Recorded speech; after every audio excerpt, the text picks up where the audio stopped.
Beleza, então vamos falar sobre o impressionismo.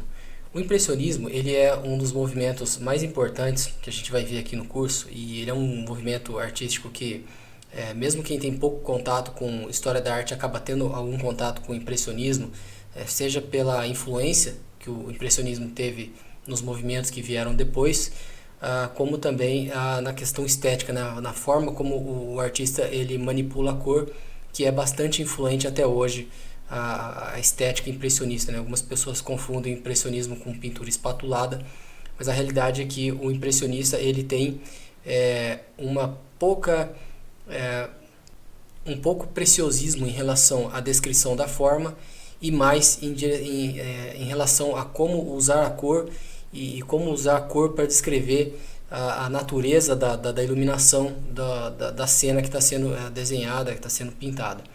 Então, o impressionismo ele surge em um momento onde Paris na época tinha o Salão de Paris, né, que era onde aconteciam as exposições mais importantes. Então, praticamente, se você o establishment, vamos dizer assim, né, a arte acadêmica, ela era muito rigorosa e muito seletiva. Então, o artista que expunha no Salão de Paris e era premiado no Salão de Paris, ele era muito mais visto e tinha muito mais encomenda, era muito mais prestigiado, né? Um exemplo clássico de um artista que se dava muito bem no Salão de Paris era o William Bouguereau, que foi provavelmente, se não o maior, foi um dos maiores pintores acadêmicos, e tecnicamente até hoje a gente pode aprender muito com as obras do Bouguereau, em especial em gerenciamento de tons de pele, forma e organização de tons. Mas o impressionismo ele surgiu num momento onde muitos dos trabalhos do Salão de Paris eles foram recusados, e eles foram para um salão dos rejeitados, ali, que foi organizado uma exposição independente da exposição principal do Salão de Paris. Então, os recusados eles acabaram daí rejeitando daí o salão, e acabou atraindo a atenção de colecionadores, de críticos.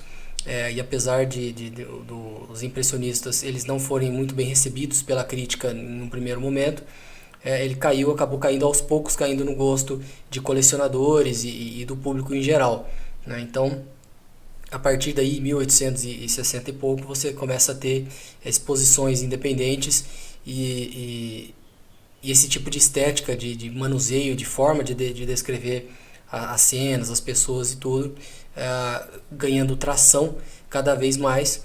E o impressionismo ele surge também em alguns momentos, em um momento histórico onde você tem uma série de elementos que combinam para influenciar o estilo, né? Então você tem, por exemplo, não só a preocupação do artista com a captura de momentos que passam rápido, como por exemplo um entardecer, você tem o movimento das águas, você tem uma festa que está sempre em movimento, como a gente vê aqui no baile o Moulin de la Galette, de 1876 do Renoir, e você tem esse desejo deles de capturar um momento que vai passar em breve, né? E não só o momento em si, mas como também o que acontece com a iluminação quando ela bate, né? Então você vê nessa pintura aqui do Monet, Impressão do Sol Nascente, que inclusive deu o nome do movimento impressionista, né? Que você tem aqui esse entardecer aqui em questão de 5 minutos, né? Quem já pintou ao ar livre no amanhecer ou no entardecer sabe que em 5 minutos a luz muda totalmente, né?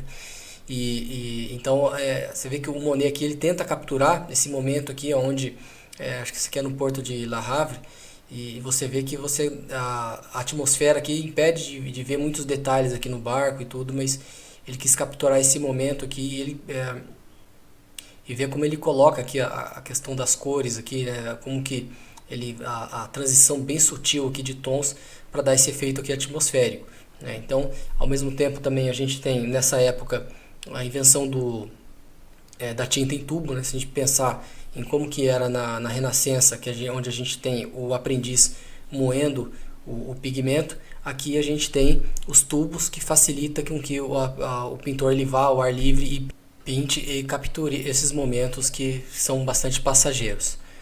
Bom, então vamos dar uma olhada aqui em algumas obras impressionistas. Aliás, antes de entrarmos no impressionismo, vamos falar um pouco sobre o Manet, que é mais considerado um precursor do movimento. Ele tinha relações de amizade com impressionistas como o Renoir, o Pissarro, o Claude Monet, mas não se consideravam deles, né? Ao invés disso, ele buscava manter uma certa independência. Aqui a gente tem duas pinturas do Manet, duas pinturas bastante conhecidas, né? Não confundir o Manet com o Monet, né? O Claude Monet, Edouard Manet com o Claude Monet.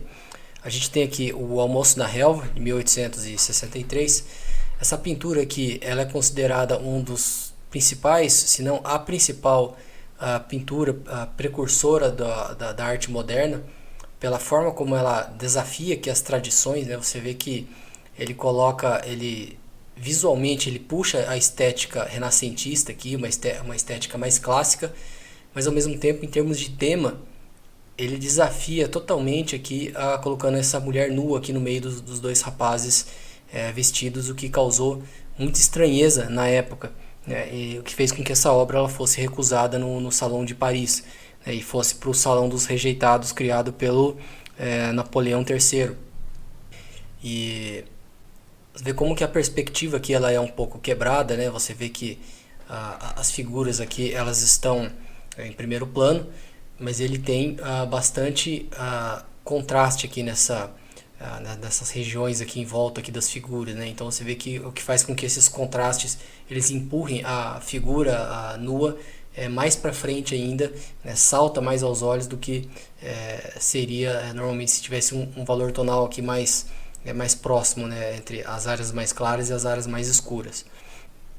Aqui à direita a gente tem um bar em Folie Bergère, pintado entre 1881 e 1882, e essa pintura também é uma pintura bastante interessante do Manet, né? No sentido de que é o tipo de pintura que, assim como Las Meninas do Velázquez, ela é uma pintura que faz os críticos ficarem especulando sobre coisas, né? Porque a gente, da forma como essa pintura ela foi executada, né? Ela foi feita, ela não foi pintada no local, ela foi possivelmente feita dentro do estúdio dele. Essa moça que ela realmente trabalhava nesse bar aqui, tipo um café-concerto que tinha em Paris na época. E você vê que a gente tem aqui vários elementos aqui bastante interessantes em termos de composição, né? Você observa aqui que a gente tem em primeiro plano aqui as bebidas, a gente tem uma variedade de bebidas aqui, desde champanhe para a primeira classe até cerveja para a classe mais baixa. Você vê que aqui a gente tem uma composição triangular aqui que vem, né, em direção aqui a essa moça, e que ela está no centro, né, da garçonete Suzon, ela está no centro aqui da figura. Você vê como que a gente tem aqui uma sugestão de um espelho, então na realidade isso que a gente está vendo atrás dela é um reflexo.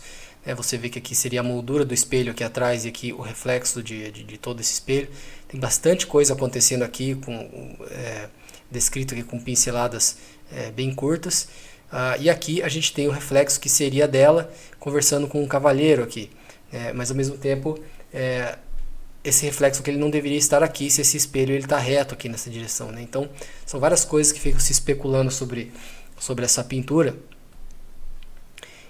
E você vê que o Manet ele é um pintor que, por essas duas pinturas, que ele estava buscando algo diferente, ele estava buscando sair do lugar comum, e ele acabou abrindo, né, brecha, abrindo espaço para que outros pintores viessem depois e também, assim como ele, desafiasse as convenções da arte acadêmica que eram bastante vigentes na época.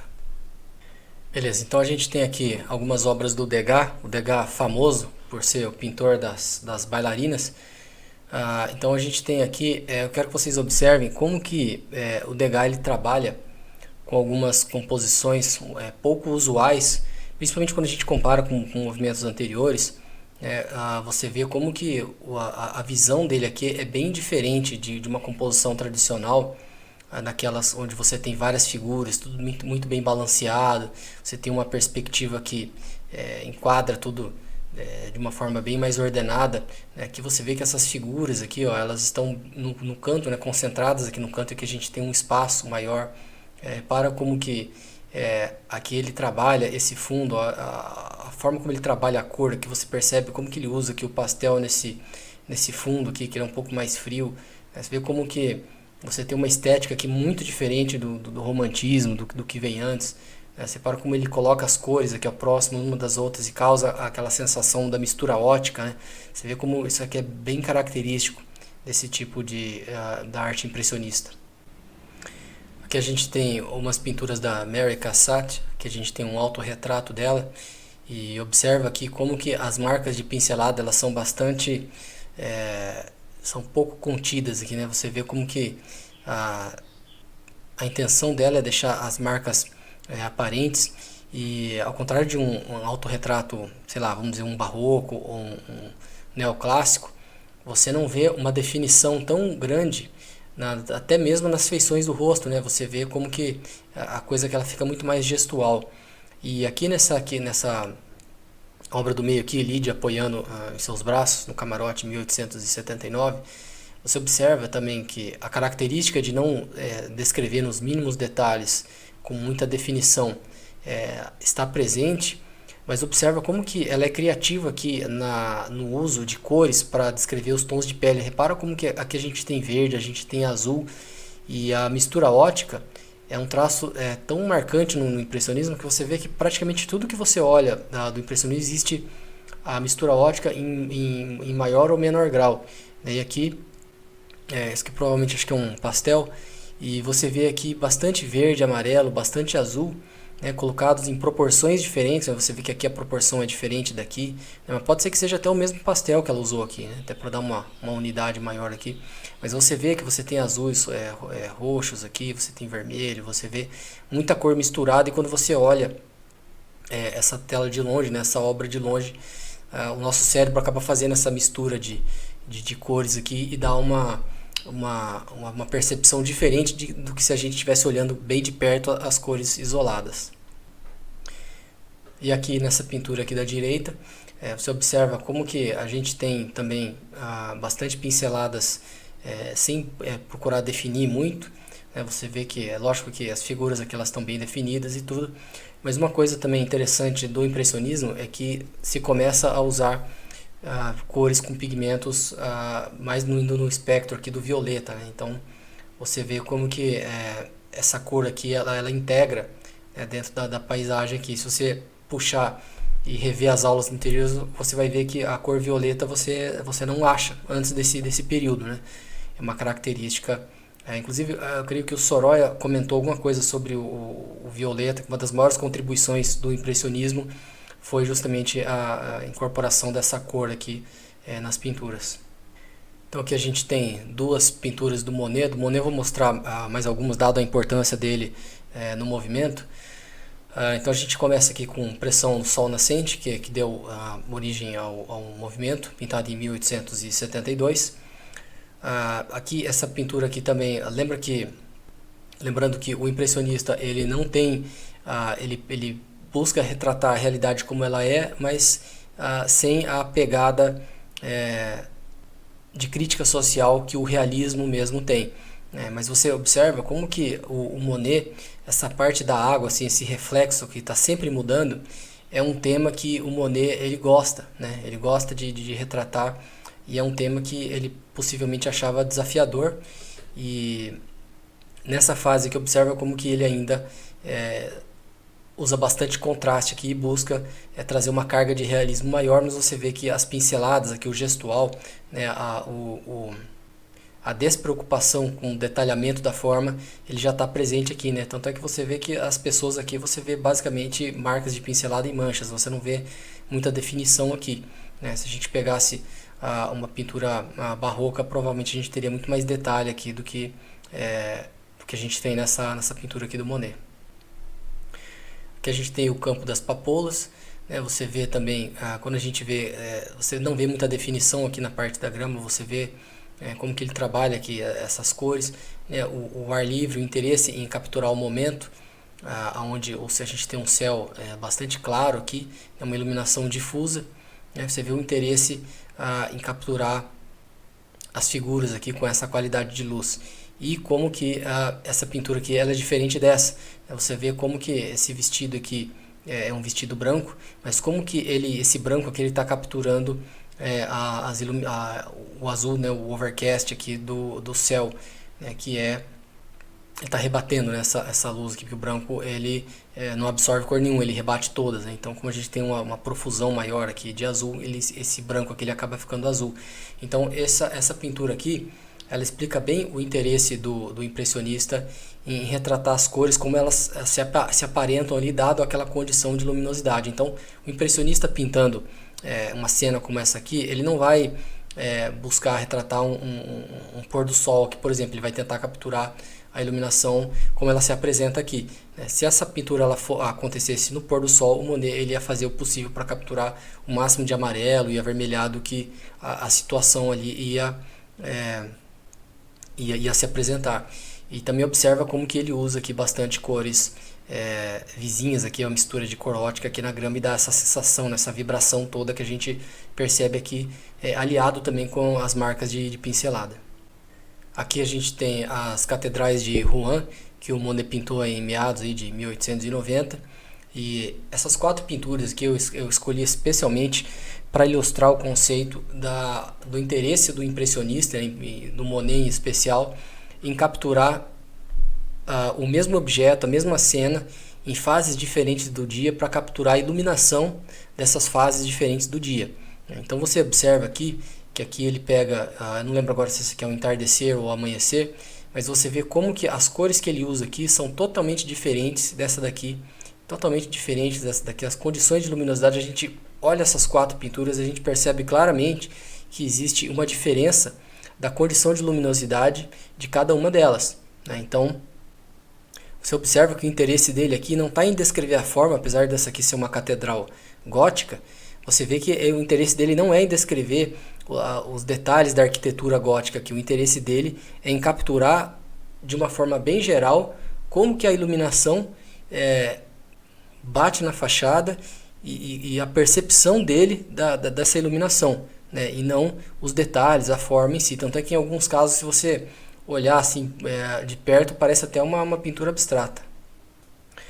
A gente tem aqui 2 pinturas do Camille Pissarro, a Grande Nogueira de 1875 e a Colheita em Eragny em 1901. Observa como que parecem ter sido pintadas por 2 pintores diferentes, né? Uma é uma pincelada bem mais gestual, bem mais rústica, mas buscando capturar a iluminação aqui que a gente vê nesse dia nublado aqui, né? Você vê que num dia nublado a gente não vê sombras muito bem definidas, e as coisas ficam um pouco mais acinzentadas, assim, né? Não fica com muita cor. E é o que ele busca capturar aqui, né? A vegetação, as árvores, essa estradinha aqui. E aqui a colheita também, mesma coisa. Se a gente olhar bem de perto essa obra aqui, a gente vai perceber cores, que bastante mistura ótica aqui também, né? E você vê que uma característica do impressionismo e também do pós-impressionismo, como a gente vai ver logo mais, é característica de pinceladas mais curtinhas, né? E usando bastante o recurso da cor quebrada, que é esse recurso óptico de quando você usa cores diferentes ou até complementares, e o cérebro depois ele faz o ajuste e enxerga essa mistura, né? Ele faz essa mistura no nosso cérebro aqui, e aí a gente acaba interpretando uma cor que na verdade não está lá, né? São cores diferentes, mas que olhando de longe assim, nosso cérebro entende diferente, né? Então você vê como que os impressionistas eles começavam a usar bastante esse tipo de recurso, né? Era uma área intensa de interesse deles, de usar esse recurso nas obras deles. Aqui a gente tem 2 pinturas do Alfred Sisley, e a Baía de Legland com rochas de 1897 e a Igreja de Moret de 1893. E observa aqui como que ele captura esse azul aqui, é uma pintura, alguns traços aqui de roxo, né, de violeta, que a gente tem aqui. E repara como que essa rocha que provavelmente ela estava molhada, né, em um objeto reflexivo também, ele reflete muito mais. Então a gente tem aqui essa reflexão aqui na rocha do azul do céu, né, do entorno aqui bem azulado, né. Então você vê que é uma captura do que o artista está vendo sem se preocupar realmente com detalhes, né. Você vê que mesmo aqui onde a gente tem nesse primeiro plano a sugestão de pedras e de algumas algumas regiões aqui de litoral tem bastante pedra, bastante concha na parte da areia. Você vê que aqui a gente tem toda essa sugestão aqui desse volume aqui de conchas e pedras, mas se a gente olhar de perto a gente não vê esses objetos de verdade, a gente vê marcas de pinceladas aqui que sugerem esse volume aqui de pedras e conchas e tudo, né? E mesmo nas pedras também a gente não vê muito detalhe, apesar dessa pedra aqui tá um pouco mais detalhada do que a gente costuma ver numa obra impressionista. E aqui, né, na igreja de Moret você vê também o interesse da captura em um determinado momento do dia, eu não sei aqui se é o entardecer ou o amanhecer, mas você vê que essa fachada aqui amarela, onde está recebendo a luz do sol, e aqui nessa faixa aqui acinzentada, azulada, é onde está na parte da sombra, né? Então provavelmente o sol está vindo aqui da região, né, da esquerda para a direita, ou de trás da gente para cá, e aqui tem alguma coisa na frente que está projetando essa sombra, né? E você vê como que até então a gente não tinha nas obras a sombra muito azulada, né? É uma característica impressionista nisso, inclusive muitos aquarelistas, muitas das aquarelas que a gente vê produzida contemporaneamente, vamos dizer assim, usa esse recurso que vem dos impressionistas, que dar uma importância para a cor na sombra, né? Então, e essa obra aqui do Sisley mostra muito bem, bem como as do Monet e outros impressionistas também, mas você vê como que a gente começa a ter aqui um tratamento diferente para a sombra do que a gente tem visto até então.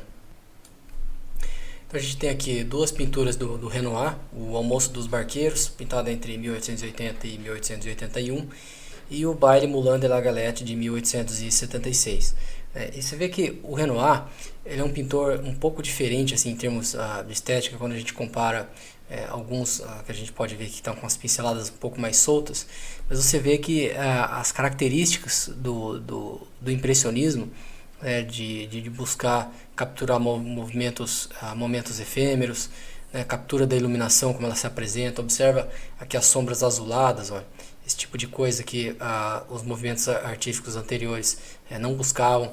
É uma coisa que você pode ver aqui bastante em contraste, em especial do Renoir em relação ao realismo, é como que o realista ele não teria o menor interesse em pintar esse tipo de cena aqui, né? O Almoço dos Barqueiros, onde você vê as pessoas aqui da classe mais alta curtindo o momento aqui, ou em baile e tudo mais. O realista ele teria muito mais interesse em pintar fazendeiros, pessoas que estão tendo uma vida mais dura, vamos dizer assim, como forma de crítica social, né?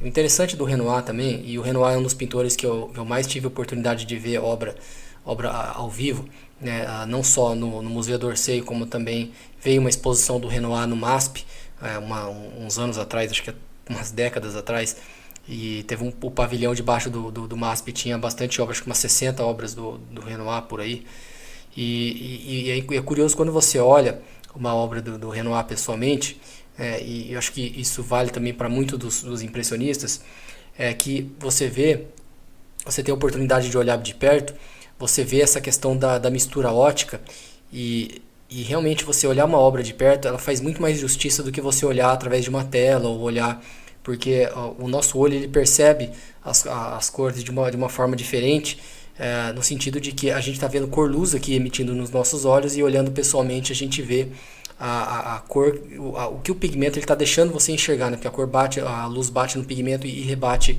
a determinada cor no nosso olho. E as pinturas impressionistas, de uma forma geral, né, elas estão muito bem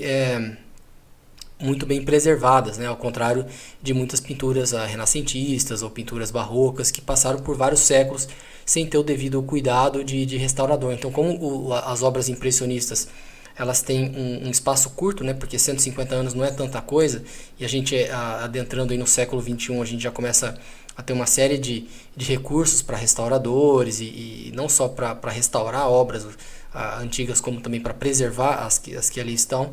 A gente tem, em termos de cores e qualidade de preservação do filme da tinta é muito grande, né? E as obras do Renoir, de uma forma geral, elas são muito bem preservadas, e se você tiver a oportunidade de ver pessoalmente, veja, porque não só do Renoir, né, mas de todos os impressionistas ou de outros períodos da história da arte também, mas as pinturas do Renoir são bastante interessantes quando você olha de perto, assim, você vê os detalhes na forma como ele colocou e trabalhou as arestas dentro da pintura, cabelos, né, a descrição da pele, da forma, é bastante interessante, né? Porque ao mesmo tempo que os outros impressionistas eles não têm uma preocupação tão grande com a descrição da forma, o Renoir ele fica mais ou menos no meio do caminho, né? Ele descreve a forma, mas ao mesmo tempo quando você olha de perto não é tão descrito assim quanto um Bouguereau, por exemplo, um Caravaggio, um pintor acadêmico. Então ele fica nesse meio termo assim, que é bem interessante, né? Ele oscila entre essas duas formas de descrição da matéria. Arte impressionista. Temas principais: paisagens, vida na cidade, retrato e natureza morta. As principais influências da arte impressionista: os avanços na ciência da cor e da ótica, fotografia que acontecia na época, a ascensão de Paris como a primeira metrópole moderna, a filosofia de vanguarda, né, ou avant-garde, e o anti-institucionalismo, como a gente viu em relação à rejeição que os impressionistas tiveram no Salão de Paris. O realismo, a vida como ela acontece, em oposição ao realismo, onde o interesse é mais na classe mais baixa, o impressionista ele não tem necessariamente esse interesse. Então ele mostra, o impressionista ele não tem problema nenhum em pintar a vida boêmia da classe mais alta da vida parisiense. Uma outra influência bastante importante na arte impressionista é o desinteresse na idealização. Então essa temática que a gente vê na arte acadêmica, por exemplo, de trazer temas mitológicos, né, a arte neoclássica, onde você traz um olhar de volta para o período clássico da história da arte. Aqui na arte impressionista eles não têm esse tipo de interesse, né, de retratação do belo idealizado, não tem interesse em cenas históricas, não tem interesse em figuras mitológicas também.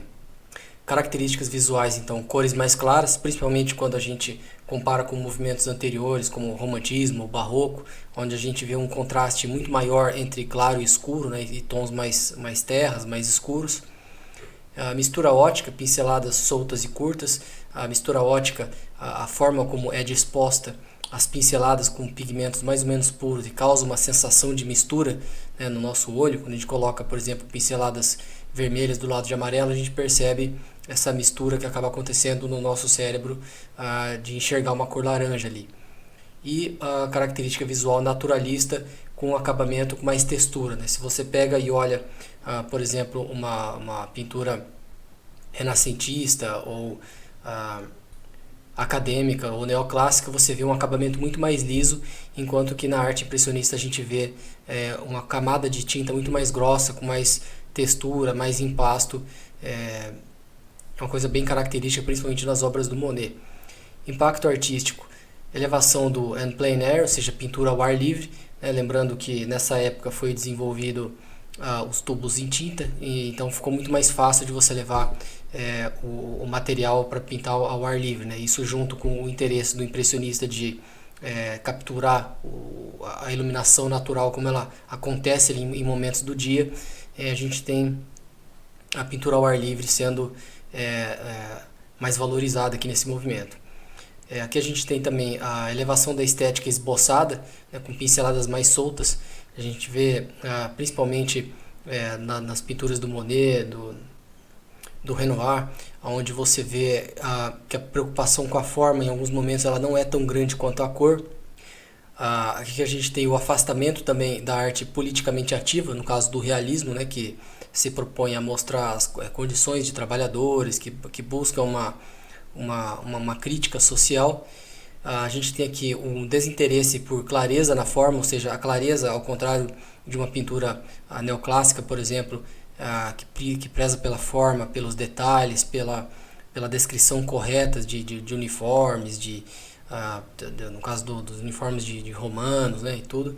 Aqui a gente tem um desinteresse por essa clareza. Então é muito comum em vestidos e roupas você ver sugestões de detalhes ao invés de detalhes, né? Então, ao invés de você ver uma gravata, você vê uma pincelada que sugere uma gravata.